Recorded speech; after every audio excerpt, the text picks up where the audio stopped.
C'est en sortant dans sa cour ce matin qu'il a constaté les dégâts légers, des fissures à peine visibles dans la toiture de son préau.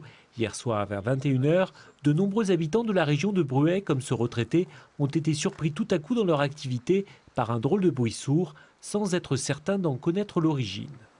J'ai entendu comme un début d'orage, mais c'était pas tout à fait le même bruit, c'était plutôt un bruit plus assourdissant. Et c'était pas un bruit comme d'habitude, et en plus il y avait les secousses. Et mon fils qui était à côté, en rigolant, il se dit c'est peut-être un tremblement de terre. Hier soir, c'est pourtant bien un tremblement de terre de magnitude 2,7 qui a secoué Bruay-la-Buissière et les communes avoisinantes. D'après le commissariat à l'énergie atomique en charge de ces questions, un séisme qui a entraîné de nombreuses interventions des pompiers.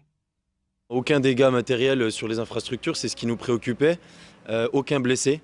Les seuls signes en fait visibles sur le terrain, ce sont des cadres qui sont décrochés des murs et une télévision qui est tombée, donc assez minime.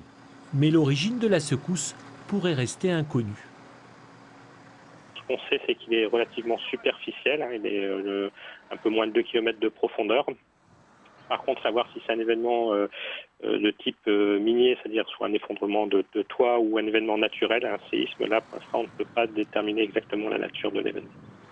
En France, des séismes de cette magnitude sont assez banals selon le CEA.